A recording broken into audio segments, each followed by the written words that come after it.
I keep clicking record to the computer. Okay. Hi, everybody. Welcome. My name is Christine Holt, and this will be Unit 1 for the National Invitational. This is Kingsway Christian School in Indiana. And in a moment, I will have the judges introduce themselves, followed by the students, and then we will begin the hearing. Students will deliver a 4-minute prepared statement, followed by 8 minutes of judge questions. My microphone will be muted during the hearing, and I will hold up the 1 minute and time signs. I suggest that you use gallery view rather than speaker view. Our students have all been spotlighted and will appear on the top of your screen. At the conclusion of the hearing, judges will give brief feedback to the teams, and then we will conclude. Judges, you're up. Hello, welcome. My name is Glyptis Grider-Jones. I am with the University of Louisville's McConnell Center in Kentucky. I'm Tim Moore from the Center for the Study of the American Constitution at the University of Wisconsin.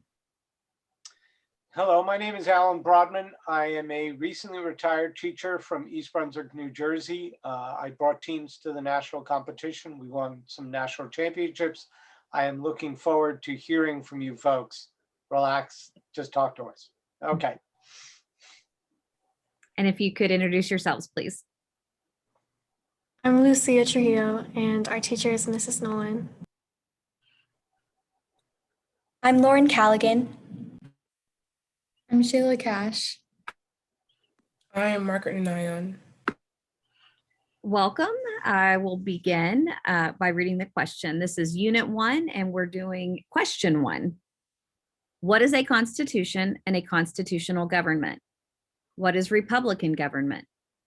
How can constitutional governments be organized to prevent the abuse of power and protect natural rights? How can higher or fundamental law be distinguished from statutory or ordinary law that governments regularly create and enforce? You may begin. A Republican government is a form of government in which power is held by the citizens who elect other eligible people to represent them, therefore making them the most responsible people to have a salient reputation of representing the supporters who chose them. In recent days, the Republic carries the idea that sovereignty lies with the people, though many groups might have been left out throughout history. In Article 4, Section 4 of the Constitution, it states that the United States shall guarantee to every state in this union a republican form of government and shall protect each of them against invasion. This essentially states that we have the guarantee to a republican form of government. By our founding fathers in the 18th century, republicanism was the ultimate foundation of shaping the U.S. The founders were worried about having a democracy because they were concerned the people's right to liberty would not always be secure. Their previous experience of a monarchy with King George III influenced their decision to call for independence. Therefore, they settled on Republican government. Since the founders were inspired by the Roman idea of common good and civic virtue, they were inspired to put such ideas in Republican government. Civic virtue puts one to work for the greater good of the community by each individual's participation. However, common good, which is found to be very important in voting, is to put your interests as your second priority and to put the benefit of the wider community dominant above yours. This then makes an accurate representation of how the Republican form of government should be run. Similarly, constitutional governments can be organized to prevent the abuse of power because from the beginning, people are in control. Since the government is also human and has the same characteristics as the citizens, it inevitably gives a point of reference to the right to not have power over them. George Mason quotes, "From the nature of man, we may be sure that those with power in their hands will always, when they can, increase it." King Edward Carter, who supported the Magna Carta, also states, "English people have rights no king can take." Thomas Jefferson supports both of these ideas. He believed that the states or the citizens should have power over the government. As the Declaration of Independence states, all men are created equal. Thomas Jefferson solely meant the right to self-govern themselves as any other person, and the right to declare independence to be set apart as a nation. As Thomas Jefferson derived many of his beliefs from John Locke himself, he and Madison thought of a constitutional government was the only way that the citizens could be heard and prevented from abuse of power. As Madison writes in the Federalist Papers, this influenced Thomas Jefferson on how the Declaration of Independence was written and how our government was ultimately formed. Since the citizens have the rights which are protected in the First Amendment, it guarantees us the right to petition the government and to peacefully assemble. This can then help us prevent the abuse of power. However, higher or fundamental law is a law written and passed by the legislation to the benefit and common good for the people. Common law or ordinary law defines the common sense of things you should and shouldn't do. Statutory law separates itself from common law because of the well put in thought in the foundation, therefore having it ironically called a statute for the staple impetus it has in the nation and institute. Because of the authority and importance statutory law has, it often overrides common law. It is also strictly construed by the courts and follows the process of ordinary legislation. Since common law is made from judgments that are established over the years, it makes it less important than statutory law. This concludes our paper, and we are now ready for follow-up questions. Okay, so you talked a little bit about this, but I'm interested in addressing this idea of limited government, government that is restricted, that its powers are restricted in order to assure, as you folks noted, protection of the people and their rights. So I'd like you to evaluate how good of a job has the United States done historically, basically from its framing to today, in achieving that goal of limited government. And if you'd like, you may go ahead and give them a grade, as your teacher might give you a grade on a paper. So please. I think they've done sort of a good job because our natural rights are still in place where we still have the right to life, liberty, and property. So I think that our fundamental rights aren't taken. So I think that earns them a higher score on the grade. So yeah. And as to the recent matter of the Black Lives Matter, people have taken, they have noticed that, and I believe the government has protected our rights still and today, and when the nation has started. So I believe probably a B+ or a 90. I agree with my colleagues because the government has enforced our freedom of speech and expression because they have allowed us to peaceably assemble and peacefully protest about what we believe. But then when the protests turn into riots, they have protected other people because that is an example of others endangering fellow citizens. And so they have protected us when those peaceful protests have become more violent. I agree with my colleagues. I would say that there has been times in the past where not everyone's rights have been protected, especially certain groups of people regarding race, gender, class, that sort of thing. But I do think that we're going towards a better direction where everyone's rights are going to be protected and enforced. Thank you. I'd like to ask a question about written and unwritten constitutions. Do you think an unwritten constitution can function as higher law?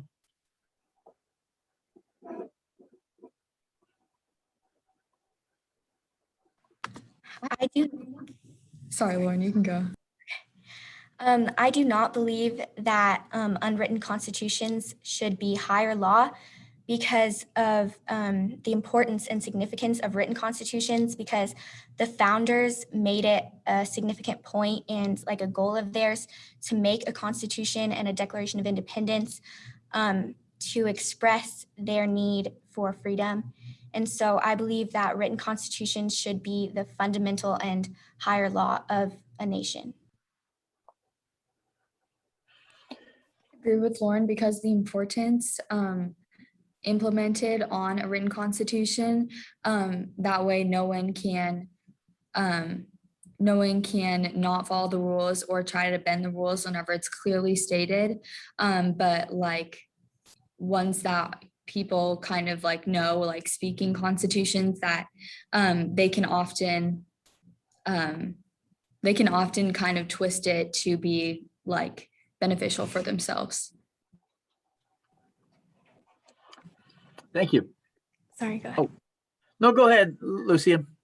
I would agree. I would just also say that if our natural rights aren't dependent upon whether or not they're written down, so they would still hold true and important to being human, regardless of whether or not they were written down in a constitution, and they should be protected either way. Thank you. I'm going to switch focus here a little bit.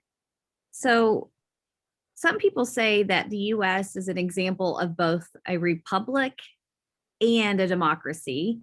Would you agree with both of those labels?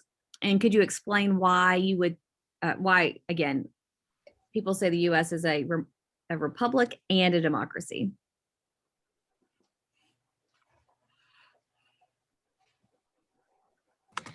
I would disagree with that statement because I believe that we are a republic because as stated in the Constitution and the Declaration of Independence and Article 4, Section 4 of the Constitution, it guarantees our natural rights are protected under a Republican form of government. Additionally, a way to demonstrate civic virtue and support the common good in a Republican form of government is voting. And because we are able to elect our leaders every term, our voice is heard and everyone is represented. And therefore, I believe we are a republic.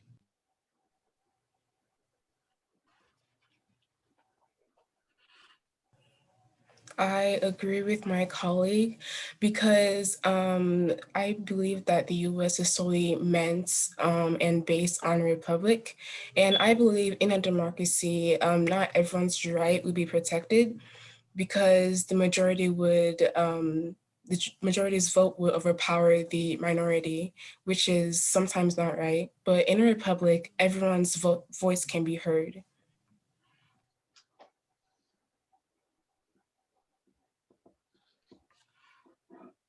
Thank Okay. you. Yep, okay. This idea of natural rights, you talked about them, and you talked about the rights can be protected even outside of if they're not written in a document. Now, our framers initially didn't put a Bill of Rights in the Constitution, but then subsequently decided literally within the year to add that. So did they make a mistake in not putting that in? And in essence, you talked about that ability to protect those rights, but is it better, therefore, to put it in the document and have it written? I think with their previous ruler, with King George III, with the abusive relationship, they didn't want to be abused and not given rights. So I think they were hesitant of having a new form of government because that's not what they were used to. So I think that they just wanted to make sure that they would be protected and not have the same experience that they did with King George. I would agree with my colleague. I think that having it written down in document makes the government more accountable to protecting those rights. Do you think there's higher law above or beyond the Constitution?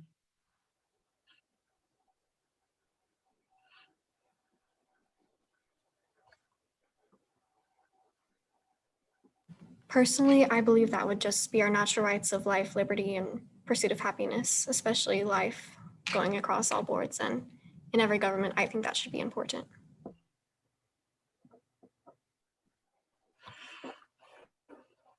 How about those who would say there's religious law that is above the Constitution? I believe that there's not necessarily a higher law above our natural rights, but there definitely is divine providence. And this was shown in the Constitution and the Declaration of Independence. For example, Thomas Jefferson believed that in order for a republic to run smoothly, it needed to be based upon some of the foundations of biblical principles. Thank you. And so at this time, the judges are going to offer feedback. And would anyone like to start off, Tim or Alan? Sure, I'll start out. Hey, this is good. You got to the guarantee clause very, very early in your 4-minute presentation, and you also interjected the idea that in a republic there's this the founders wanted this notion of civic virtue, and in voting, as well as the representatives thinking about the common good. I appreciated the fact that you spent some time. I mean, a day without George Mason is a day without sunshine. So I'm glad that you referenced him. And Magna Carta. I was a little fuzzy in the last part of your opening statement on the distinctions between higher law and statutory law. So if I had one suggestion, that was a little unclear to me. But in the follow-ups, you did a very good job about thinking about, we're not. I'm not going to go A+ on this. There's been some times where we haven't protected those that the rights of the minority. I'm intrigued by this. In that last follow-up, I got to this idea of is there a higher law? I mean, Martin Luther King advocated for it in his letter from the Birmingham jail, that there's this higher law that trumps a constitution, especially when it's not lived up to its ideals.